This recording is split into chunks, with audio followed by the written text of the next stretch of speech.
अस्सलाम वालेकुम एवरीवन। कैसे हैं आप लोग? उम्मीद करता हूँ आप लोग खैरियत से होंगे और अल्लाह पाक सबको खैरियत से रखे। डियर स्टूडेंट्स, आज से हम लोग स्टार्ट करने जा रहे हैं अपने चैनल के ऊपर CS605 सॉफ्टवेयर इंजीनियरिंग पार्ट 2 की शॉर्ट लेक्चर सीरीज। इस सीरीज के अंदर हम लोग लेक्चर नंबर 1 से लेकर लेक्चर नंबर 45 तक सारी जो लेक्चर्स हैं वो कवर करेंगे और इंशाल्लाह इस वीडियो को देखने के बाद आपको समझ आ जाएगी कि आपकी मिड टर्म की प्रिपरेशन जो है वो कितने अच्छे तरीके से हो रही है। सो चैनल पे न्यू तो सब्सक्राइब लाजमी कर लें। इसके अलावा कोई इस बुक के शॉर्ट लेक्चर चाहिए, इंपॉर्टेंट नोट्स चाहिए और मुझे कमेंट करके बता सकते हैं, इंशाल्लाह मैं आपके साथ वो भी शेयर कर दूंगा। सो चलिए स्टार्ट करते हैं आज का वीडियो। ज़्यादा टाइम वेस्ट नहीं करूंगा मैं आपका। थोड़ा सा मैं आपको समझाना चाहूँगा बेसिकली सॉफ्टवेयर इंजीनियरिंग के अबाउट के सॉफ्टवेयर इंजीनियरिंग के जो सब्जेक्ट होते हैं उसके अंदर ना थोड़ा सा डिफरेंस होता है। अब अभी तक मैंने इंजीनियरिंग के जितने सब्जेक्ट पढ़ाए हैं उनके अंदर 3 ज़्यादा मोस्ट इंपॉर्टेंट थे। एक CS504, उसके बाद CS510 और थर्डली CS605। अब इन तीनों सब्जेक्ट्स के अंदर मुझे एक चीज़ कॉमन देखने को मिली थी, वो ये थी कि यहाँ पे एक कॉन्सेप्ट ज़्यादा मैटर कर रहा होता था एज कम्पेयर टू थ्योरी। ठीक है, सो आपको थ्योरी के ऊपर कम फोकस करना है। मेनली जो आपने जो चीज़ याद रखनी है वो है कंसेप्ट के ऊपर आपने ज़्यादा फोकस करना है। ठीक है, तो अगर आपको कॉन्सेप्ट अच्छे तरीके से आता होगा तो आप इजीली इसको थ्योरी के अंदर कन्वर्ट कर पाएंगे। इसकी थ्योरी आप रिमेंबर नहीं रख सकते, ये याद रखिएगा। सॉफ्टवेयर इंजीनियरिंग की थ्योरी आपको खुद से ही लिख के आनी पड़ेगी। ठीक है, इसकी थ्योरी जो होती है वो आप खुद से काफ़ी अच्छे तरीके से लिख सकते हैं, क्योंकि इंजीनियरिंग जो होती है ये सारी की सारी क्योंकि इंसान जो खुद के माइंड से सारा सेटअप करके क्रिएट कर रहा होता है, इसलिए यहाँ पे आप प्रैक्टिकली चीज़ों को ज़्यादा फोकस में रखें तो ज़्यादा बेहतर है एज कम्पेयर टू कि आप थ्योरी को रटा लगाना शुरू कर दें। ठीक है, सो स्टार्ट करते हैं अपना आज का लेक्चर। तो यहाँ पे मैंने पीपीटी और हैंडआउट दोनों को ओपन किया हुआ है, लेकिन मैं रिकमेंड करूंगा बेटा आपको कि आप पीपीटी स्लाइड्स को फोकस में रखें, क्योंकि अगर आप पीपीटी स्लाइड्स को अच्छे तरीके से कवर कर लेते हैं तो आपको जरूरत नहीं पड़ेगी कि आप हैंडआउट्स को ओपन करें। ठीक है, मैंने अभी तक जितने भी स्टूडेंट्स को तैयारी करवाई है मैंने उनको पीपीटी स्लाइड से करवाई है और उनका पेपर बहुत तरीके से अटेम्प्ट हो चुका है। ठीक है, अब स्टार्ट करते हैं अपना आज का वीडियो। सो यहाँ पे लेक्चर नंबर 1 को मैंने पीपीटी स्लाइड से भी ओपन किया हुआ है, यहाँ पे मैंने बुक से भी ओपन किया हुआ है, यानी कि हैंडआउट से भी ओपन किया हुआ है, सॉफ्टवेयर इंजीनियरिंग पार्ट 2। सो यहाँ पे सबसे पहले हमारे अगर हैंडआउट्स की बात करें, पीपीटी स्लाइड की बात करें, ऑलमोस्ट दोनों के अंदर चीजें सिमिलर हैं, क्योंकि जो मोस्ट इंपॉर्टेंट चीजें हैंडआउट्स के अंदर वही हमें जो है वो यहाँ पे पीपीटी के अंदर लिख के दे दी गई हैं। तो मैं पीपीटी को जो है वो फुल स्क्रीन कर लेता हूँ और यहाँ पे सबसे पहले हमारे पास दी गई है एक डिफाइन सॉफ्टवेयर इंजीनियरिंग की, जिसको IEEE ने जो है वो इंट्रोड्यूस करवाया था यहाँ पे। अब यहाँ पे 2-3 स्लाइड्स के अंदर जस्ट आपको एक डिफाइन दी गई है सॉफ्टवेयर इंजीनियरिंग की, सॉफ्टवेयर इंजीनियरिंग होती क्या है। मैं आपको बिल्कुल सादा अल्फाज में जो है सॉफ्टवेयर इंजीनियरिंग समझा देता हूँ कि सॉफ्टवेयर इंजीनियरिंग होती क्या है। कहते हैं जी, software engineer is challenge to produce high quality software with finite amount of resources and to a predicted schedule and budget. देखें, सॉफ्टवेयर इंजीनियरिंग के अंदर और आम इंजीनियरिंग के अंदर जस्ट थोड़ा सा डिफरेंस है, और यही है कि सॉफ्टवेयर इंजीनियरिंग का मतलब सिर्फ यही नहीं होता कि एक प्रोडक्ट बना दी जाए। सॉफ्टवेयर इंजीनियरिंग बेसिकली एक ऐसा चैलेंज होता है जिसके अंदर आपको एक हाई क्वालिटी सॉफ्टवेयर जो होता है वो प्रोड्यूस करना होता है with finite amount of resources के। भाई जो आपके पास रिसोर्सेज मौजूद हैं, आपने उन्हीं रिसोर्सेज को अच्छे तरीके से यूटिलाइज करके एक सॉफ्टवेयर जो होता है उसको बनाना होता है to a predicted schedule and budget, कि जो आपको शेड्यूल आपने बनाया है आपने उसी शेड्यूल के अंदर सॉफ्टवेयर को इंजीनियर करना है, यानी कि बनाना है, और उसी बजट के अंदर रहते हुए। अब ये नहीं है कि आपने पहले प्रोडिक्शन की थी कि आपने 40,000 के अंदर ये सॉफ्टवेयर बना देना है, बट अब आप कह रहे हैं कि जी 60,000 लग रहा है। सो ये एक सॉफ्टवेयर इंजीनियरिंग की गुड क्वालिटी नहीं है। हाई क्वालिटी सॉफ्टवेयर इंजीनियरिंग का मतलब ये होता है कि आपने जो शेड्यूल दिया था कितने टाइम में बना के देंगे, जो बजट दिया था कितने बजट में बनेगा, सिर्फ आपने उसी बजट के अंदर ही एक अच्छा सॉफ्टवेयर जो है प्रोड्यूस करना है। ये एक्चुअल में सॉफ्टवेयर इंजीनियरिंग का मतलब होता है। अब यहाँ पे इसको काफी अलग अलग वेज के अंदर डिफाइन किया गया, जैसे सॉफ्टवेयर इंजीनियरिंग की ये डिफाइन अगर आप देख लें तो इसके अंदर क्या कहा गया है कि all aspects of software production, software engineering is just not concerned with the technical process of software development. वही बात जो मैंने आपको ऑलरेडी की कि सॉफ्टवेयर इंजीनियरिंग का सिर्फ कंसर्न इसी के साथ नहीं होता कि आप एक टेक्निकल प्रोसेस को यूज करें, एक सॉफ्टवेयर को डेवलप कर दें, नहीं, but also with that activities such as software project management and with the development of tools, methods and theory to support the software production। अब यहाँ पे क्या कह रहे हैं सर यहाँ पे ये कह रहे हैं कि आपने जैसे यही नहीं करना कि आपने टेक्निकल प्रोसेस को यूज किया और एक सॉफ्टवेयर को डेवलप कर दिया, बल्कि आपने इसके साथ इंक्लूड करना है एक्टिविटीज ऐसे इंक्लूड करने जो कि सॉफ्टवेयर को यूज करवाने में इन फ्यूचर यूजर्स को हेल्प आउट करे। लाइक आपने देखा अगर हम मार्केट से कोई भी चीज परचेज करने जाते हैं तो हमें उसके साथ एक कॉपी मिलती है जिसके अंदर उसका यूज का तरीका लिखा होता है। ठीक है, अब ये सारी की सारी चीजें जो होती हैं आपको सॉफ्टवेयर के साथ देनी होती हैं। इसके अलावा आप जो एक अच्छा सॉफ्टवेयर वही होता है जिसके अंदर मैंने आपको ऑलरेडी बताया कि मैनेजमेंट की जाए, कि आपने प्रॉपर मैनेज किया कि आपने इतने टाइम में ये काम करना, इतने टाइम में ये काम करना, इतना इसका बजट होगा। ये सारी क्या है, मैनेजमेंट के वेज हैं। ठीक है, सो ये भी एक अनदर डिफाइन है, आप इसको भी लर्न कर सकते हैं। तीनों में से कोई एक आधी डिफाइन आपने याद रखनी है, और ये जो IEEE ने इंट्रोड्यूस करवाई थी ये वो डिफाइन है, the application of a systematic discipline quantifiable approach to the development, operation and maintenance of the software, that is the application of engineering to the software.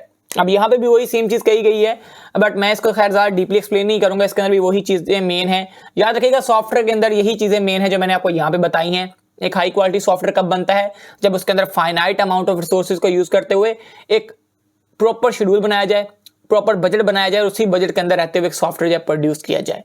ठीक है, ये कुछ चीजें जो होती हैं मेन होती है किसी भी सॉफ्टवेयर इंजीनियरिंग के अंदर। लॉ ऑफ डायमेंशन रिटर्न, अब यहाँ पे कॉस्ट और बेनिफिट की बात की गई है। जाहिर सी बात है, देखें जितनी ही एक प्रोडक्ट की बेनिफिट उतने ज्यादा होंगे जितना उसका कॉस्ट बढ़ेगा। आपने यहाँ पे करना क्या होता है, देखें पंजाबी के अंदर एक कहावत है, कहते हैं कि जितना गुड़ डालेंगे उतना ही आपको मिठास मिलेगी। ठीक है, अब बिल्कुल सेम यहाँ पे हिसाब है कि जितना आपके सॉफ्टवेयर की कॉस्ट बढ़ती जाएगी उतने उसके बेनिफिट बढ़ते जाएंगे, जितनी उसकी कॉस्ट कम होती जाएगी उतने उसके अंदर फीचर लिमिटेड होते जाएंगे, उसके बेनिफिट कम होते जाएंगे। तो आपने कॉस्ट भी कम रखनी है और बेनिफिट भी ज्यादा रखने, इस हिसाब से एक सॉफ्टवेयर को डिजाइन करना है। ठीक है, अब सॉफ्टवेयर इंजीनियरिंग की जस्ट यहाँ पे भी वही सेम डिफाइन की गई है कि software engineering is not just about producing software but about producing software in a cost effective manner.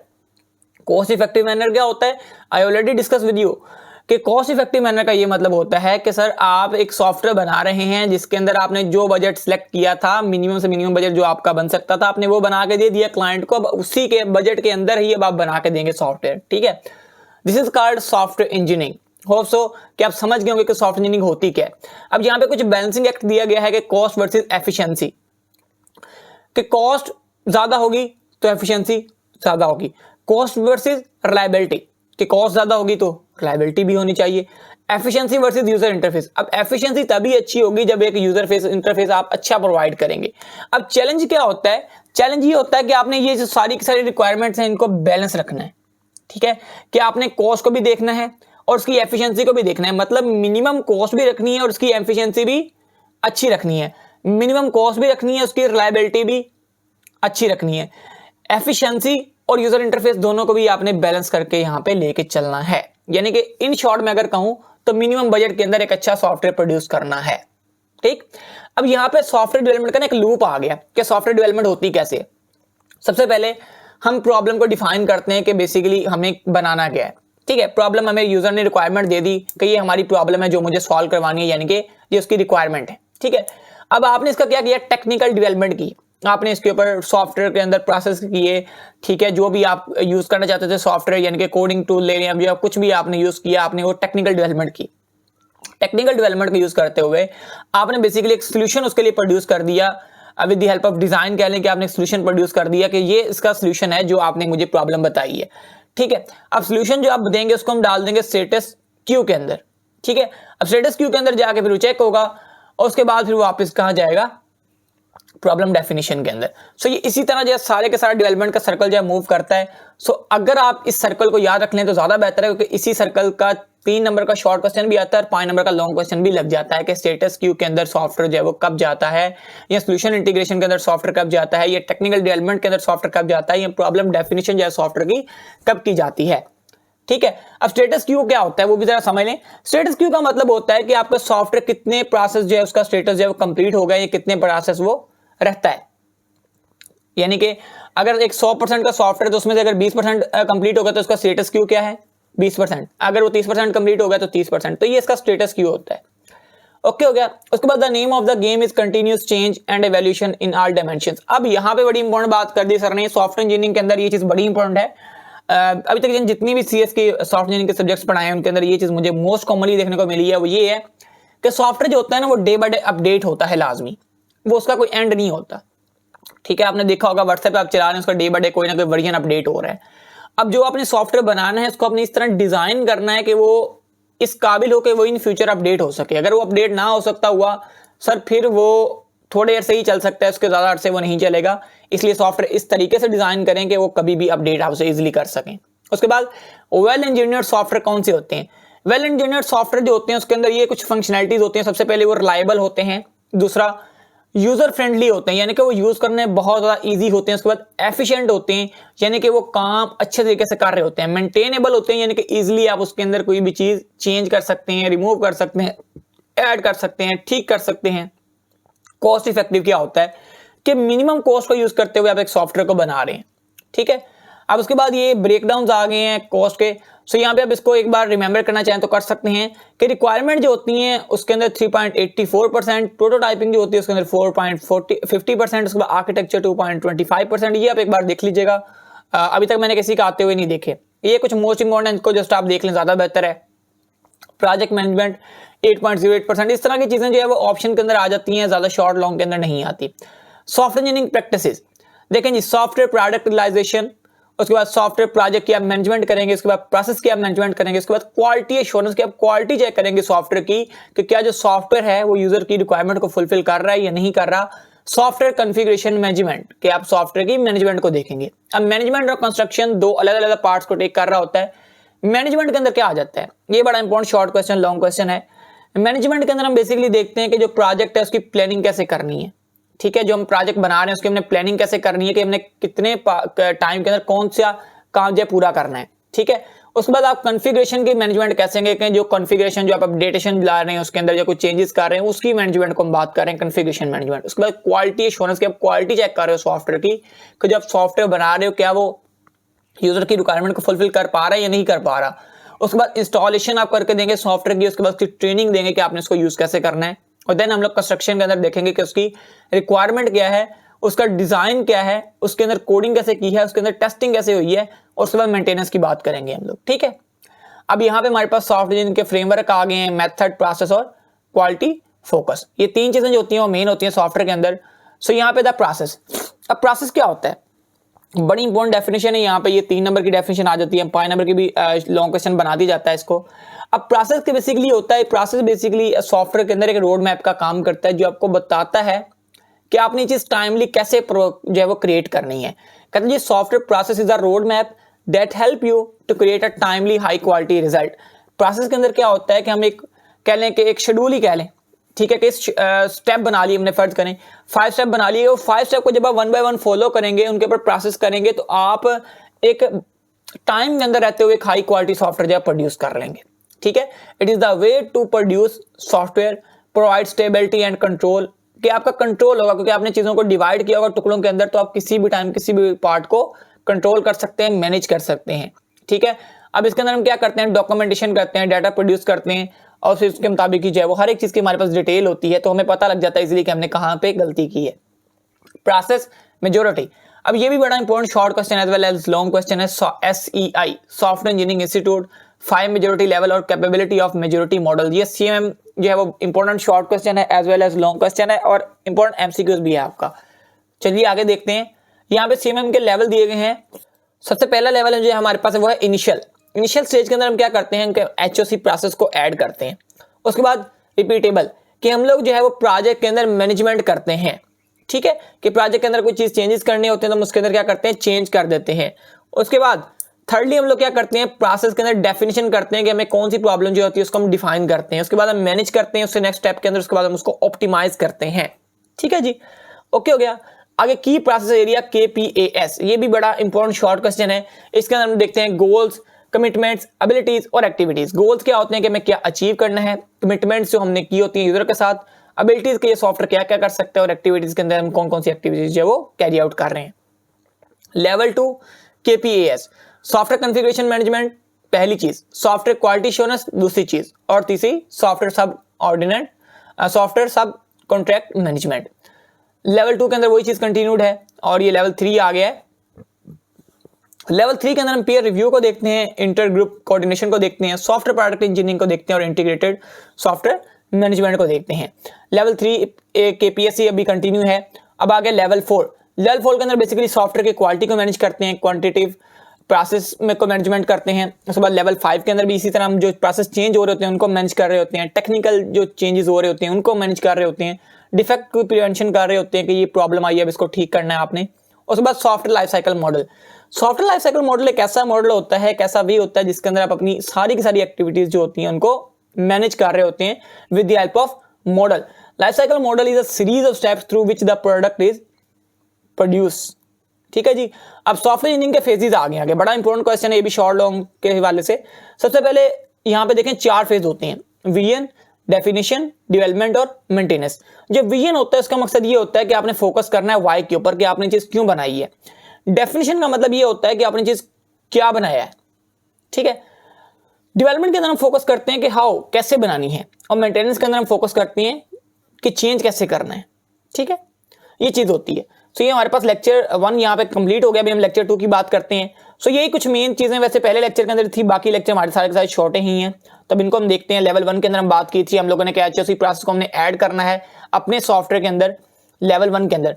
अब लेवल 2 के अंदर हम लोग क्या कर रहे होते हैं, लेवल 2 के अंदर मैंने आपको बताया था कि हम प्रोजेक्ट की मैनेजमेंट कर रहे होते हैं, जो उसकी कॉस्ट आई है, जो उसका शेड्यूल है, वो सारे के सारा हम जो मैंने ब्लैक किया ये मैंने इसलिए किया हुआ ताकि आपको मेन लाइन पता लग जाए कि हम क्या करते हैं। लेवल 2 के अंदर प्रोजेक्ट की मैनेजमेंट करते हैं, ट्रैक करते हैं कि कॉस्ट कितनी आई है, और शेड्यूल करते हैं उसकी फंक्शनैलिटीज को। लेवल 3 के अंदर मेन चीज क्या है, लेवल 3 के अंदर बेसिकली क्या करते हैं कि अपनी जो मैनेजमेंट होती है और जो इंजीनियरिंग एक्टिविटीज होती हैं उन सबको डॉक्यूमेंट करते हैं कि हमने सारे का सारा काम जो है वो कैसे किया, हम कहते हैं डिफाइन करना। लेवल 4 के अंदर हम क्या करते हैं कि डिटेल एक मेजर करते हैं कि सॉफ्टवेयर का जो प्रोसेस होता है वो सबकी एक मेजरमेंट लेते हैं डिटेल से, कि जो हमारे पास सॉफ्टवेयर प्रोड्यूस हो रहा है क्या वो सही प्रोड्यूस हो रहा है, क्या उसकी क्वालिटी जो होती है वो कंट्रोल हो रही है नहीं हो रही है, सारी चीजें हम चेक कर रहे होते हैं लेवल 4 के अंदर, यानी कि मैनेजमेंट। लेवल 5 के अंदर क्या करते हैं कि हम वो जो प्रोसेस हमने बना लिए थे पहले, अब उनको हम क्या करते हैं, थोड़ा सा इंप्रूव करते हैं, बेहतर करने की कोशिश कर रहे होते हैं।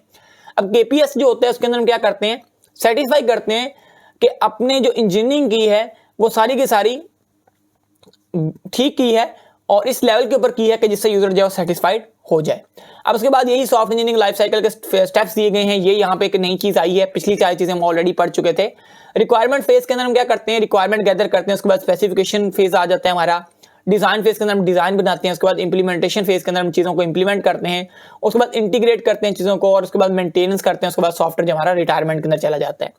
अब यहाँ पे आगे डिफरेंट लाइफ साइकिल मॉडल, बड़ा important short question as well as long question है, कम से कम इनमें से 4 5 जरूर याद रखें।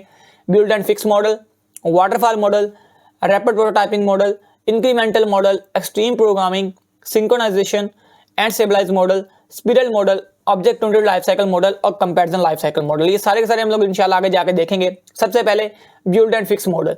बिल्ड एंड फिक्स मॉडल के अंदर क्या होता है कि हम सबसे पहले एक फर्स्ट वर्जन जो बिल्ड कर देते हैं, उसके बाद उसको मॉडिफाई करते रहते हैं जब तक कि हमारा जो क्लाइंट है वो उससे सेटिस्फाई नहीं हो जाता, और ये तब तक हम उसको मेंटेन करते रहते हैं जब तक हमारा क्लाइंट सेटिस्फाई नहीं हो जाता, और जब वो क्लाइंट सेटिस्फाई हो जाता है फिर हम मेंटेनेंस से डायरेक्ट ले जाते हैं उसको रिटायरमेंट फेज के अंदर।